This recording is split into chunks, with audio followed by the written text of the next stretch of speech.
Hello, ये 1000 plus GK series है जिसके 2 वीडियो ऑलरेडी अपलोड हो चुके हैं। अगर आपने अभी तक नहीं देखे हैं तो उनको देख सकते हैं जाकर, चैनल पर अवेलेबल हैं।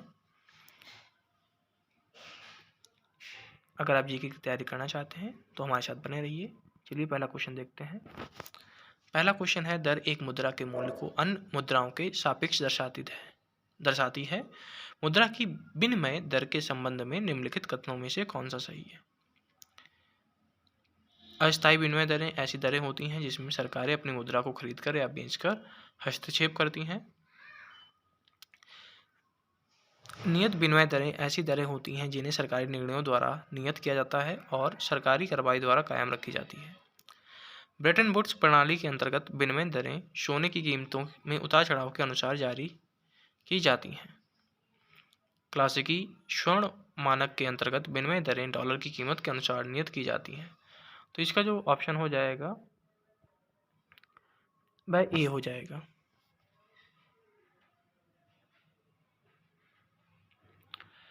अगला, सरकार की कुल प्राप्तियों से अधिक अतिरिक्त कुल व्यय जिसमें ऋण शामिल नहीं है कहलाता है। तो जिसमें ऋण शामिल नहीं होता है तो उसको राजकोषीय घाटा कहा जाता है।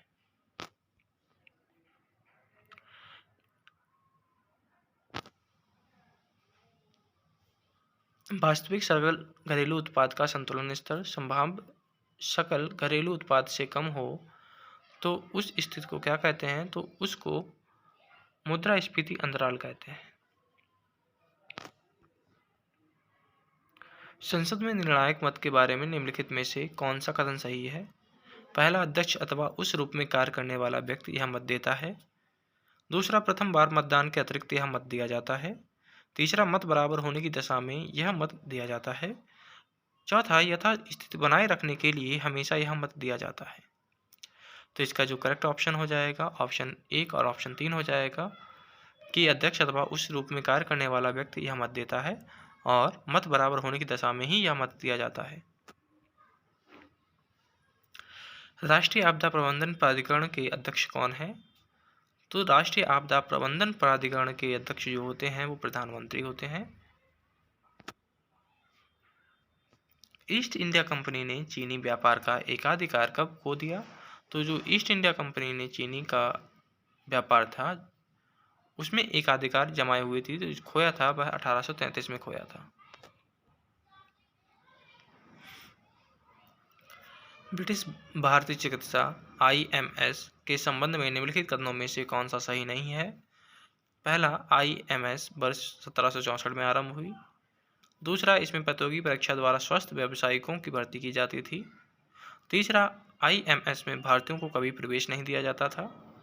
डी, प्रारंभ में IMS सेना की देखभाल के लिए थी। तो इसका जो सही कथन नहीं है वह है कि इसमें IMS में भारतीयों को कभी प्रवेश नहीं दिया जाता था। शुरुआत में नहीं दिया गया था लेकिन बाद में भारतीयों को इसमें प्रवेश दिया गया।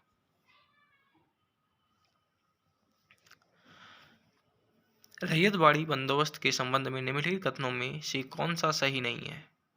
रैयतवाड़ी बंदोबस्त दक्षिण और पश्चिमी भारत में अपनाया गया। सैद्धांतिक रूप से रैयतवाड़ी रैयत और राज्य के बीच एक प्रत्यक्ष संविदा थी। यह एक कर संविदा थी जो सामान्यतः 30 वर्ष के लिए वैध थी। सैद्धांतिक रूप में इसके पूर्ववर्ती अभिजात वर्ग अर्थात जमींदार और अधिक मजबूत हुए और किसान वर्ग और अधिक कमजोर। तो इसका जो सही ऑप्शन नहीं है वह है कि यह एक कर संविदा थी जो सामान्यतः 30 वर्ष के लिए वैध थी। निम्नलिखित में से कौन सी ब्रिटिश फर्म सूरजमल नागर ग्रुप ने ले ली थी? तो जो इन्होंने ले ली थी वह थी मैक्लियॉड। ठीक है, इसको खरीद लिया था। फ्रांसा वर्नियर निम्नलिखित में से किसके चिकित्सक थे? तो ये राजकुमार दारा शिकोह के चिकित्सक थे जो कि शाहजहां का पुत्र था, बड़ा पुत्र। जहां राजकुमारी जहांरा छोटी पुत्री बड़ी सबसे बड़ी पुत्री थी और राजकुमार मुराद भी इसके छोटे बेटे में से एक था। यानी कि ये पूरी की पूरी फैमिली शाहजहां की है।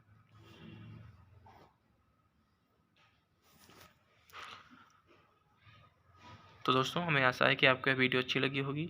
अगर वीडियो अच्छी लगी है तो लाइक ज़रूर कीजिएगा और कमेंट करके बताइएगा आपको कैसी लगी है।